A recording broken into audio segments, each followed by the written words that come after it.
The substitute instructor looked too small, too young, too Chinese. 43 United States Marines sat in that training room thinking the same thing. Their regular combat instructor was sick. This civilian replacement weighed maybe 140 pounds, soaking wet, wore glasses, and spoke with an accent.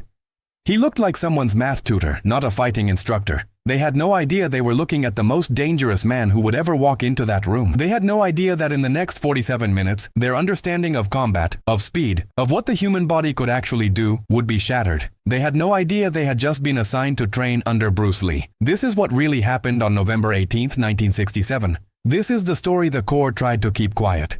Camp Pendleton, California. Marine Corps Base, November 18, 1967. Saturday morning, 0800 hours.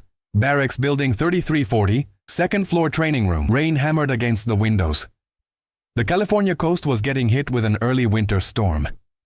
Inside, 43 Marines sat in folding chairs arranged in rows. They were part of Kilo Company, 3rd Battalion, 5th Marine Regiment. Most were between 19 and 24 years old.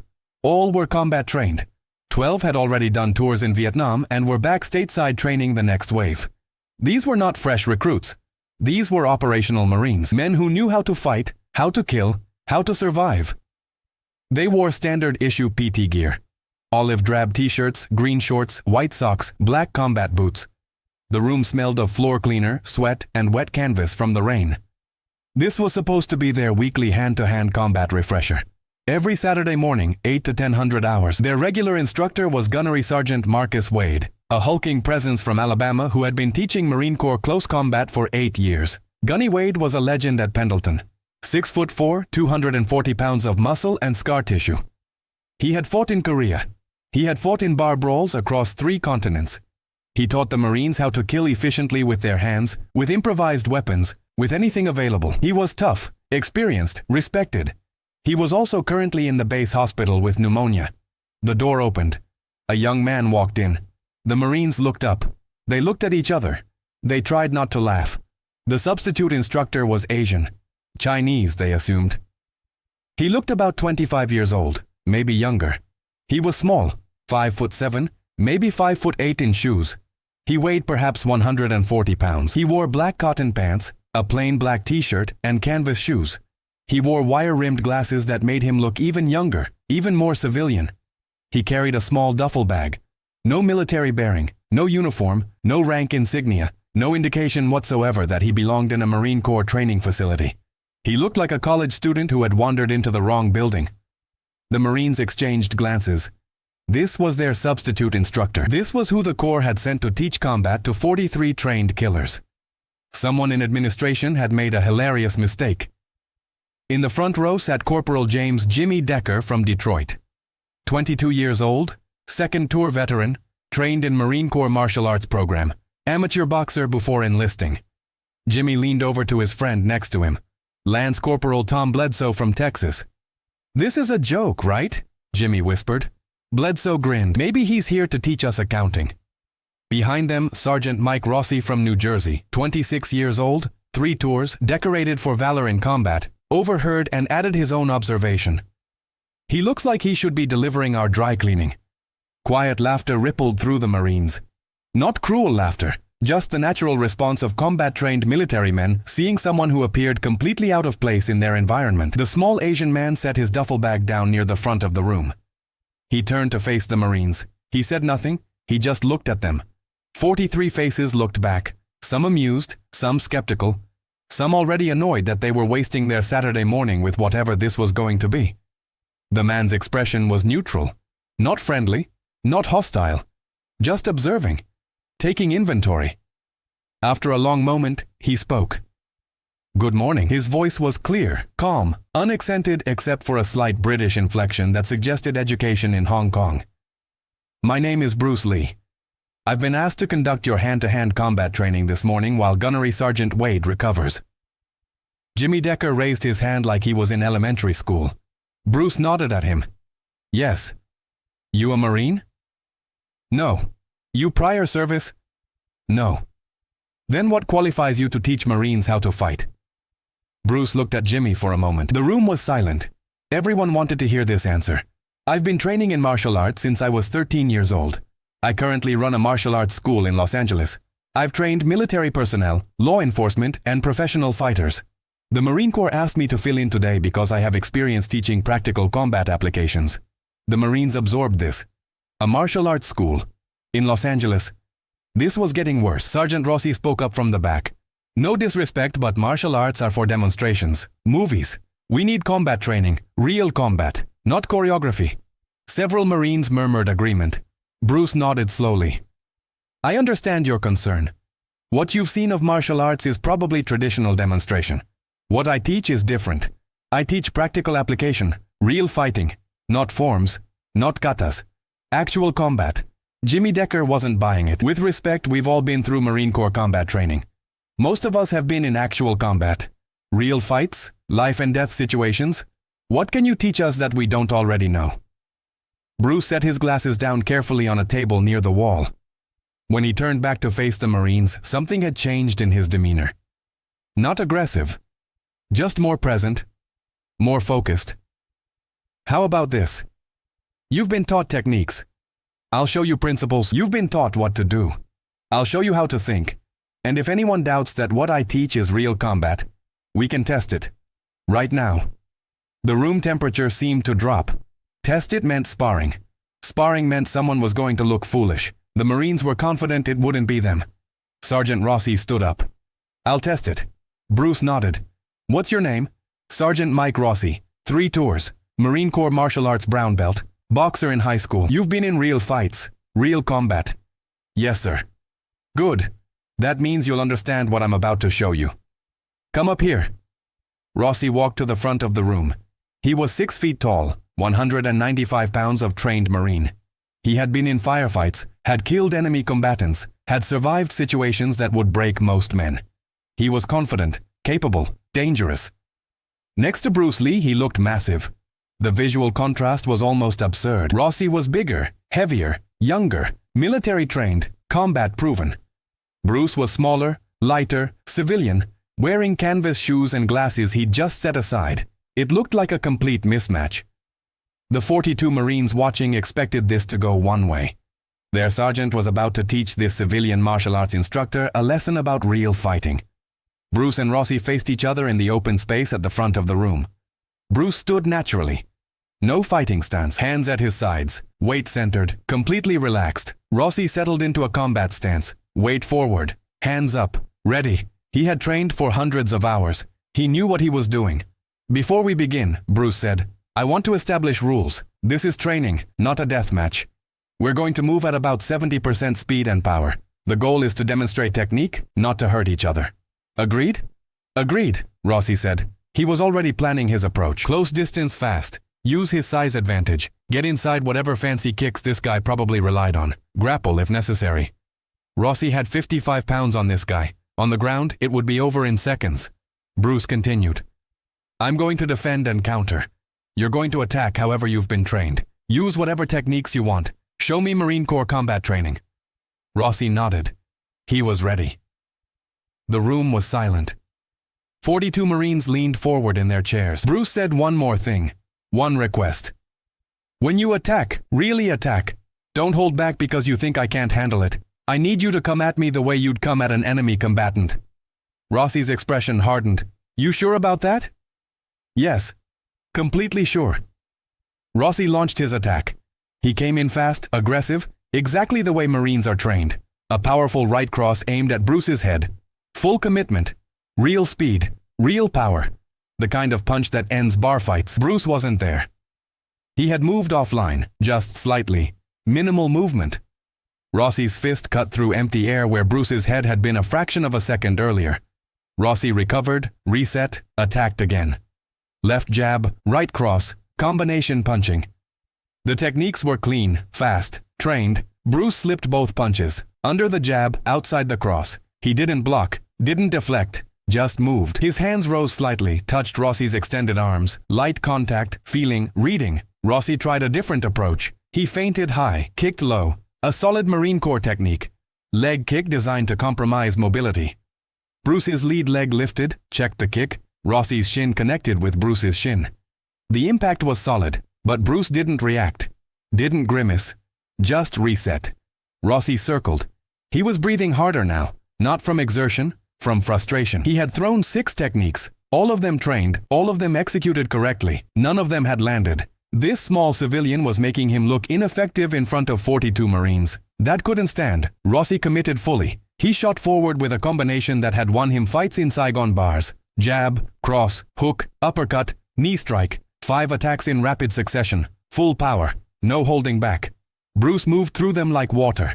His hands rose, touched, redirected, gentle circular movements that used Rossi's momentum against him. Every punch that Rossi threw, Bruce's hands were there. Not blocking hard, just touching, guiding, changing angles slightly, enough to make the techniques miss by inches. Then Bruce countered. His right hand shot out.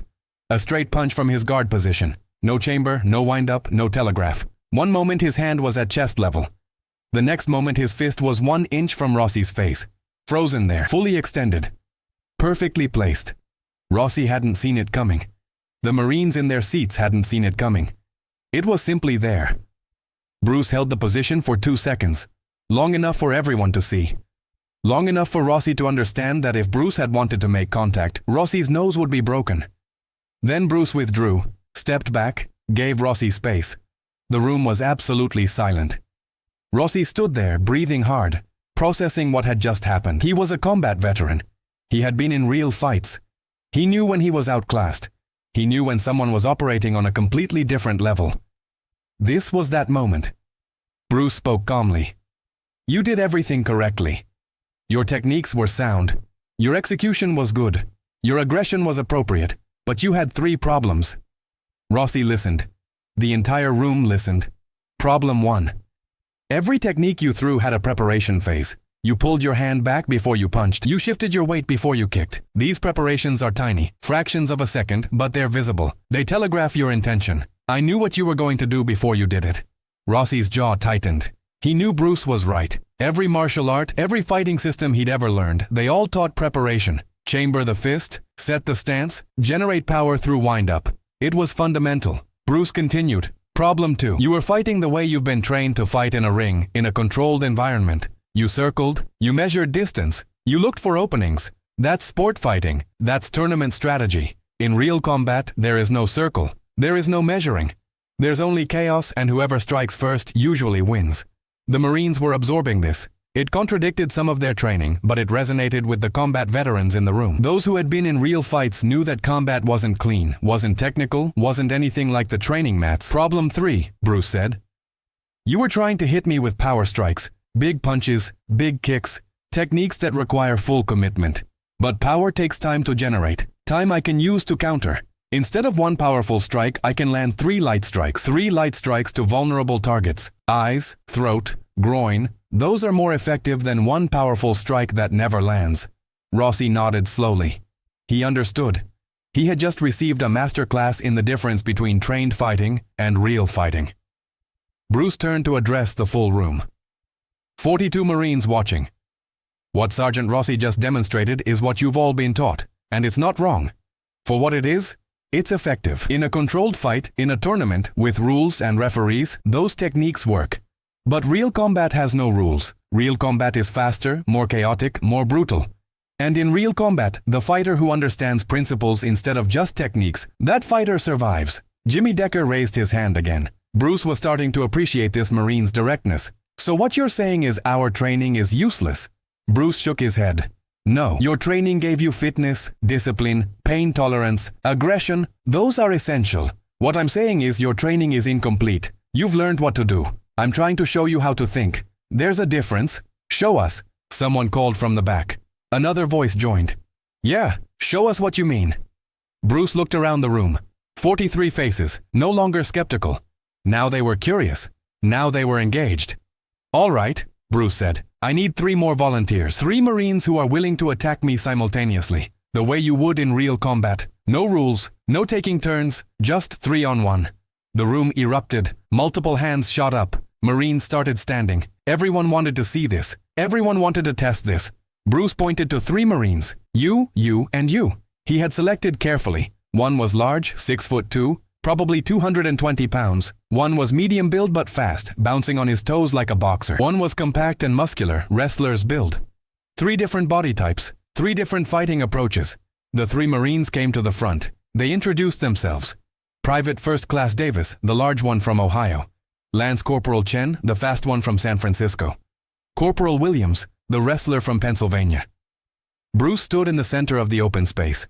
The three Marines formed a triangle around him, 6 feet away, close enough to attack, far enough to build momentum. "Same rules," Bruce said. 70% power, real attacks. Don't hold back because you're worried about hurting me. I'm more worried about you hurting each other if you're not careful." The three Marines nodded. They exchanged glances. They had a numerical advantage, they had size advantage, they had youth advantage. But after seeing what happened to Sergeant Rossi, they weren't underestimating this small civilian anymore. "On my count," Bruce said. 3, 2, 1, go. The three Marines attacked simultaneously. Davis came straight ahead, powerful right cross. Chen circled and kicked, targeting Bruce's ribs. Williams shot low, going for a takedown. 3 attacks from 3 angles, all arriving at the same moment. What happened next took less than 3 seconds, but it would be discussed in that barracks for months. Bruce moved, not away, into the attack. He stepped toward Davis, the biggest threat. His left hand rose, touched Davis's incoming punch, redirected it slightly, just enough to send Davis's fist past Bruce's head instead of into it. At the same time, Bruce's right leg lifted, checked Chen's kick, shin to shin. But Bruce didn't just check it. He used Chen's kicking momentum to spin Chen off balance. Chen stumbled sideways. Williams was coming in low for the takedown. Bruce's body dropped, met Williams's level, but instead of resisting the takedown, Bruce's hands found Williams's head, guided it, redirected the wrestling shot. Williams's momentum carried him forward, but Bruce wasn't where Williams expected. Williams shot past, grabbed empty air, landed on his chest. All of this happened simultaneously. 3 attacks, 3 redirections, 3 Marines neutralized, in less than 3 seconds. Davis recovered first. He was a brawler. He liked close range. He threw a combination. Hook, uppercut, hook. Bruce's hands rose, met each punch, not blocking hard, just touching, feeling, guiding. Each punch missed by centimeters. Then Bruce struck. His hand shot out, touched Davis's throat. Light contact, not a strike, a placement, a marker that said, "Here, this is where you'd be hit." Davis froze. He felt Bruce's fingers on his larynx. He understood if Bruce had struck instead of touched, Davis would be on the ground struggling to breathe.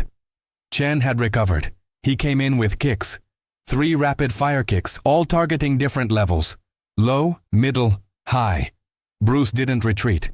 He stepped forward into the kicks, jamming them before they reached full power. His hands found Chen's lead leg on the 3rd kick, controlled it, lifted it. Chen was suddenly standing on one leg, off balance. Bruce's other hand touched Chen's chest. Another marker. Another message. Chen would have been knocked down if this was real. Williams tried again. He shot in from behind. A rear takedown. Bruce felt it coming. Later, the Marines would ask how he knew. Bruce would explain that in close combat, you feel the changes in air pressure, hear the footsteps, sense the attack without seeing it. Bruce's elbow dropped, found Williams's head, guided it down and away. Williams's takedown became a stumble. Bruce's foot swept Williams's supporting leg. Williams went down, not hard, controlled, but down nonetheless. Bruce stepped back, gave them space. The 3 Marines stood up, breathing hard, looking at each other in disbelief. They had attacked simultaneously.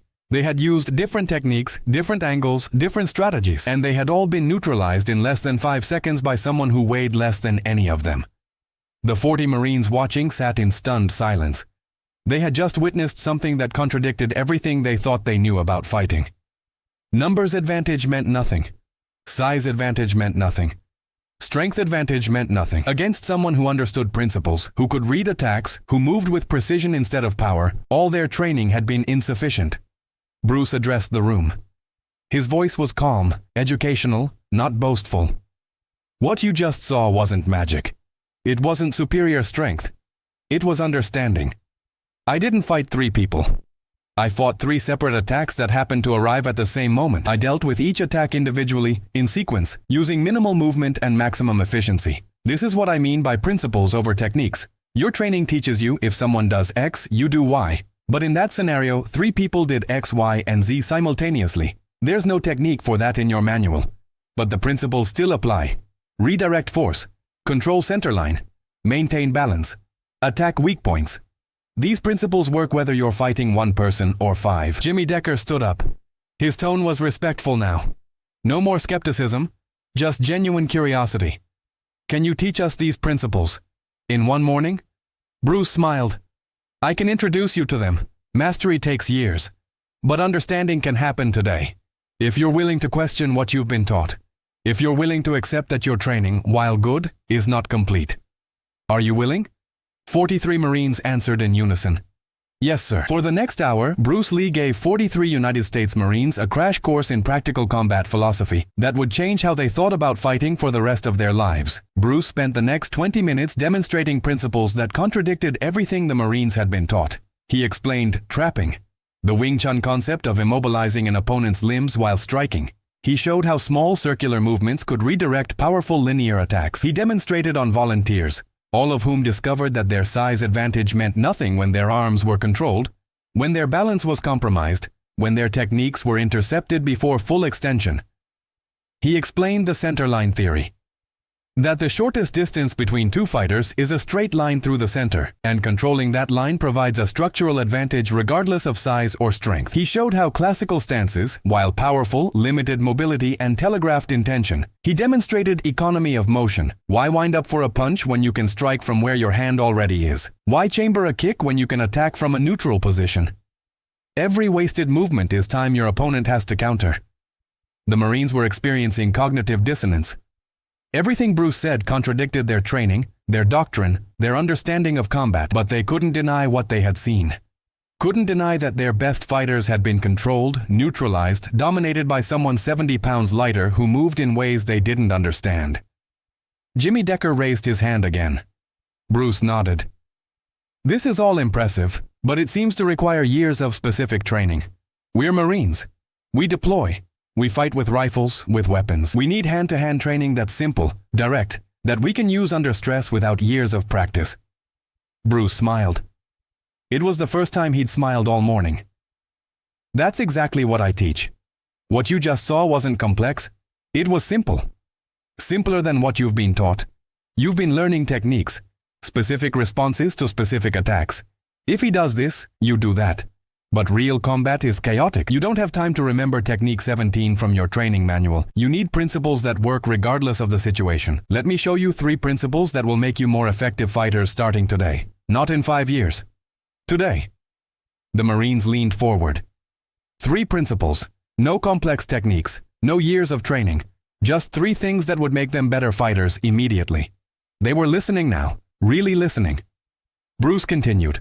Principle 1. The attack that's not seen cannot be defended. In Marine Corps training, you're taught powerful strikes from strong stances, but every one of those strikes has a telegraph, a preparation phase. Your opponent sees it coming and defends. Instead, strike from where you are. No preparation, no telegraph. Your hand is already in front of you. Just extend it into the target. No wind-up required, he demonstrated. Standing in a natural position, hands at chest level, he struck straight forward with his lead hand. The movement was so fast several Marines flinched. There was no pulling back, no cocking the fist, no rotation. The strike was just suddenly there, fully extended.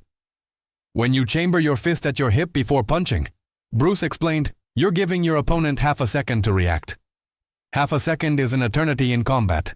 Strike from the guard position. Your hands are already closer to the target. Your opponent has no warning. Sergeant Rossi spoke up. But we're taught that hip rotation generates power. Without chambering, without rotation, how do you generate knockout power? Bruce's expression became intense. Power doesn't come from your arm. It comes from your entire body working as a unified system. Let me show you. He turned to face one of the heavy bags hanging in the corner of the training room. He stood in a natural stance, feet shoulder-width apart, hands at chest level. No deep stance, no preparation. Watch my feet, he said. The Marines watched. Bruce struck the heavy bag with his lead hand. A straight punch, no chamber, no obvious rotation. The bag exploded backward, chains rattling violently.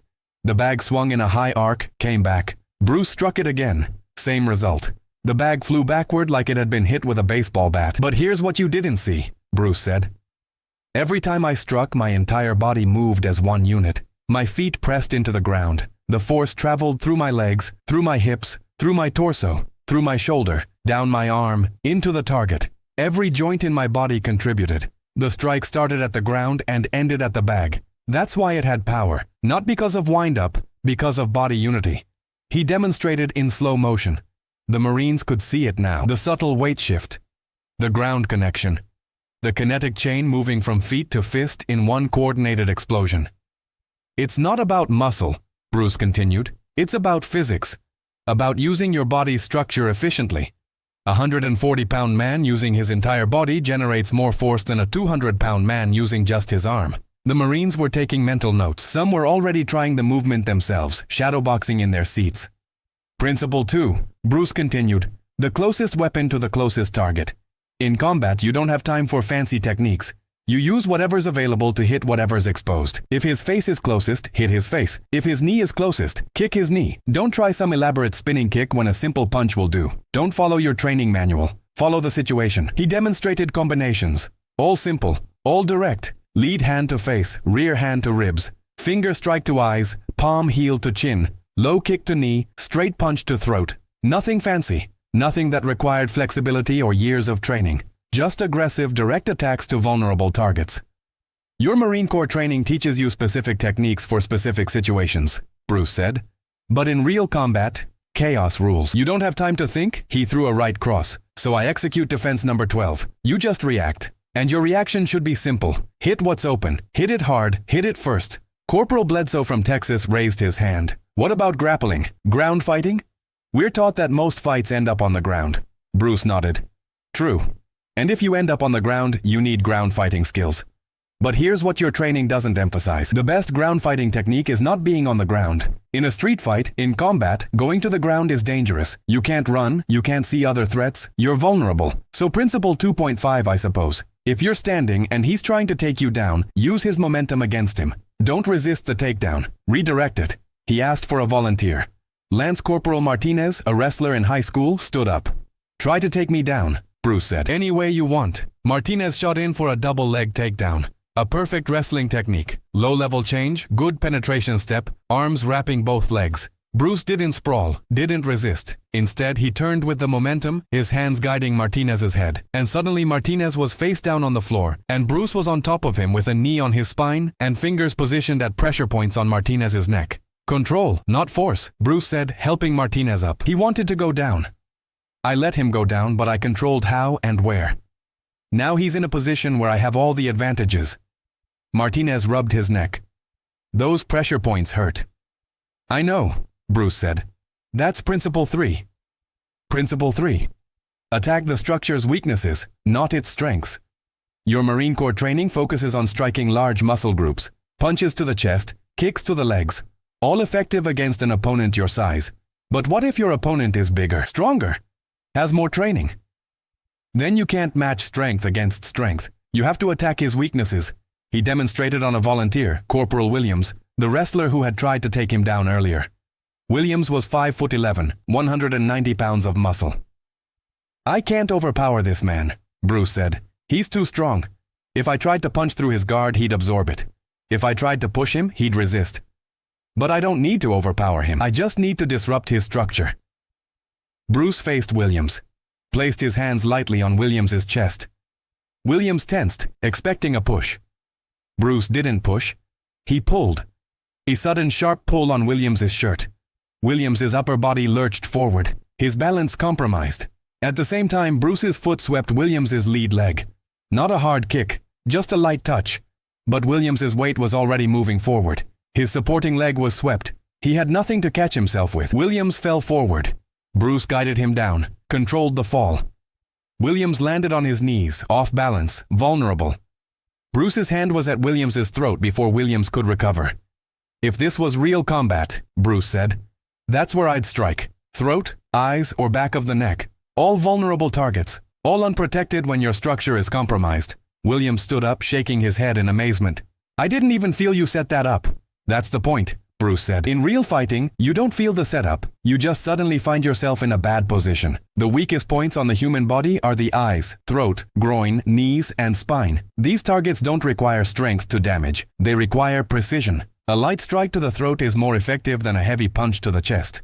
A finger to the eye is more effective than a hook to the jaw. Size doesn't matter when you're targeting structure weaknesses. Bruce turned to address all 43 Marines. These 3 principles. Strike without telegraph. Use the closest weapon to the closest target. Attack structural weaknesses. These aren't techniques you need to drill for years. These are concepts you can apply today. Right now, in your next training session, in your next deployment. The difference between a technique and a principle is this. A technique is a specific answer to a specific problem. A principle is a framework that generates answers to any problem. You've been taught techniques. I'm trying to give you principles. He paused. Let the words sink in. The room was absolutely silent. Sergeant Rossi spoke up. Can you show us one more thing? The 1-inch punch. We've heard about it. Some people say it's fake. Movie tricks. Is it real? Bruce nodded slowly. It's real. But it's not magic. It's the same principle I just showed you. Body unity. The power doesn't come from distance. It comes from structure. He asked for a volunteer. Private Davis, the large Marine who had attacked in the 3-on-1 scenario, stepped forward. 6'2", 220 pounds. Bruce positioned Davis. Stand naturally. Distribute your weight evenly. Tense your core. Get ready. Davis set his stance, planted his feet, tensed. Bruce placed his fist against Davis's chest, 1 inch away. No more. His arm was already extended. There was no room for momentum, no room for wind-up, no room for anything that looked like power generation. Ready? Bruce asked. Davis nodded. He was 220 pounds of prepared muscle.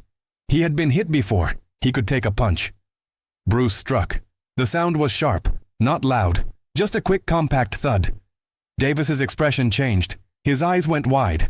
His body lifted off the ground. Not metaphorically.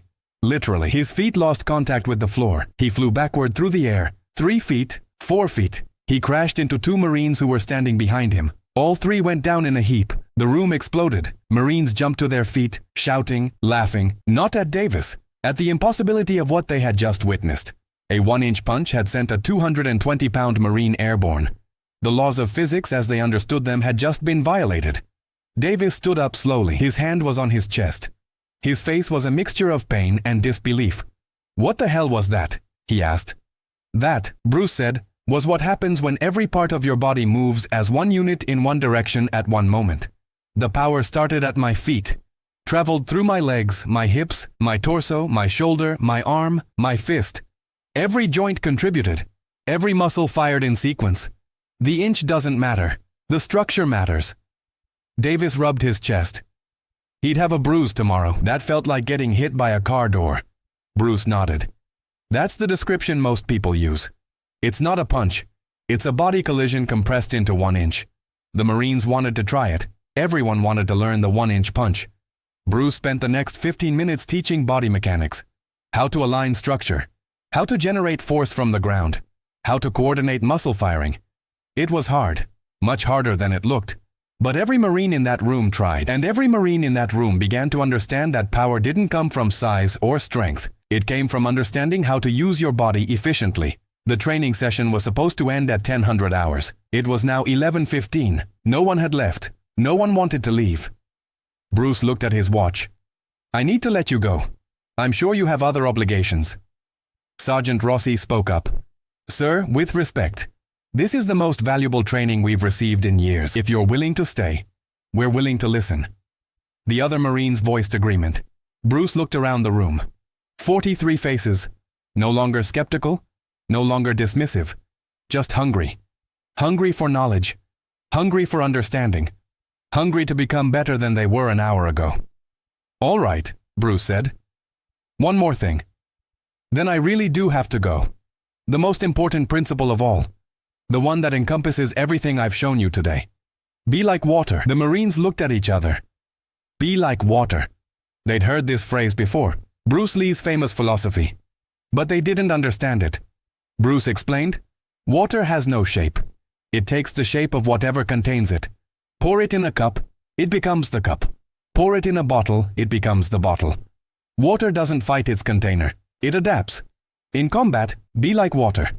Don't force your techniques. Don't insist on your training. Adapt to the situation. Your opponent is big and strong. Don't match strength against strength. Flow around it. Be water. Your opponent is fast and technical. Don't try to out-technique him. Overwhelm him. Be water. You're fighting multiple opponents.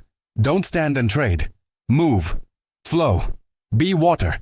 He demonstrated. He asked 3 Marines to attack him again. Different 3. They came at him with different techniques, different timing, different strategies. Bruce didn't use the same responses as before. He adapted. Against the grappler, he stayed mobile. Against the striker, he closed distance. Against the kicker, he jammed. Every response was different because every situation was different. That's what it means to be like water, Bruce said after neutralizing all 3 attacks. I didn't decide before the fight how I would respond. I felt the situation and adapted in real time. No predetermined techniques. No following a pattern. Just response to what is. The Marines were quiet. They were processing. Everything they had been taught emphasized consistency. Learn the technique, drill the technique, execute the technique. The same way every time. Bruce was teaching the opposite. Don't rely on technique, rely on adaptation. Both approaches had value. The question was which one served them better in real combat where nothing was predictable, where enemies didn't follow the training manual, where survival required flexibility, not rigidity. Bruce picked up his duffel bag, checked his watch. I really do need to go. I have a class in Los Angeles at 2 o'clock. Thank you for your time. Thank you for being willing to test what I showed you. Not every group would be that open-minded. Sergeant Rossi stepped forward. Sir, on behalf of everyone here, thank you. What you showed us today, it's going to save lives. Some of us are deploying next month. What you taught us, it's going to make a difference. Bruce nodded. Just remember, what I showed you today is introduction, not mastery. If you want to develop these skills, you need to train. Find partners. Practice the principles. Question everything. Don't just accept what I've told you. Test it. Prove it to yourself. That's the only way you'll truly learn. He walked toward the door. The Marine stood, not at attention, just standing out of respect. As Bruce reached the door, Jimmy Decker called out, "Sir, one question." Bruce turned. "Why did you agree to do this? To teach us?" "You didn't have to. You could have said no when the Corps asked." Bruce was quiet for a moment. Then he answered, "Because 6 months ago, I was contacted by the family of a Marine who was killed in Vietnam. He had been one of my students before he deployed. They told me that the training I gave him saved his life multiple times before he was finally killed by a sniper. They said he wrote letters home talking about what he learned from me, how it made him more confident, more capable, how it gave him an edge." He paused. His expression became distant. "I can't stop snipers. I can't change the war. But if I can give you skills that increase your chances of coming home, skills that might save your life or the life of someone next to you, then teaching a Saturday morning class is the least I can do." The room was silent. These were combat Marines. Many had already seen action. Many would deploy again. They understood what Bruce was saying. They understood the weight of it. "Thank you, sir," Jimmy said quietly. Several other Marines echoed it. "Thank you." Bruce Lee nodded once, pushed open the door, and left. The rain had stopped. The California sun was breaking through the clouds. He walked to his car, threw his duffel bag in the back seat, and drove off the base. Inside the training room, 43 Marines sat back down. They looked at each other. They had just experienced something that would change how they thought about fighting, about combat, about what was possible. Sergeant Rossi spoke first. "Everything we just saw, everything he just taught us, we need to write it down. We need to document it. We need to make sure every Marine in this battalion learns these principles." The others agreed. They spent the next 2 hours reconstructing everything Bruce had demonstrated, the principles, the techniques, the philosophy. They wrote it all down in notebooks, drew diagrams, tried to capture in words what they had witnessed in motion. Over the next several weeks, those notes would be typed up, copied, and distributed throughout the battalion. Eventually, they would make their way to other units, other bases. The principles Bruce Lee taught in that one Saturday morning session would influence Marine Corps hand-to-hand combat training for decades. Some of those Marines would deploy to Vietnam. Some would use what Bruce taught them. Some would survive encounters they might not have survived otherwise. All of them would remember November 18, 1967. The day a substitute instructor walked into their training room looking like someone's math tutor and proceeded to dismantle everything they thought they knew about fighting. Years later, Sergeant Mike Rossi would be interviewed for a military magazine. They asked him about his most memorable training experience in 20 years of service. He didn't hesitate. November 18, 67. Camp Pendleton. Bruce Lee walked into our training room and 43 Marines learned that size doesn't matter, strength doesn't matter, rank doesn't matter. The only thing that matters is understanding. Understanding principles, understanding adaptation, understanding that the deadliest fighter isn't the biggest or the strongest. It's the one who moves like water. Jimmy Decker would eventually become an instructor himself. He would teach hand-to-hand combat to new Marines for 15 years. He would always begin his first class the same way. He would tell them about the day a small Chinese man in canvas shoes made the best fighters in their unit look like beginners. He would tell them about the 1-inch punch that sent a 220-pound Marine flying. He would tell them about being like water, and he would tell them that the most important lesson he ever learned about fighting came from someone who wasn't a Marine, wasn't military, wasn't even American-born. Just a martial artist who understood that real combat had nothing to do with style or system and everything to do with principles that transcend all boundaries. 43 Marines went into that training room on November 18, 1967, expecting to waste a Saturday morning with an inadequate substitute instructor. 43 Marines walked out of that room understanding that they had just learned from someone who operated on a level they hadn't known existed. They didn't know they had challenged Bruce Lee. They thought they were testing a civilian. By the time they realized who he was, their understanding of combat had been completely reconstructed. That was Bruce Lee's gift. Not just showing people what he could do, but showing people what they could become if they were willing to question everything they thought they knew. The substitute instructor, the small man in canvas shoes, the one who looked like he didn't belong. He belonged more than anyone else in that room, and 43 United States Marines would never forget him.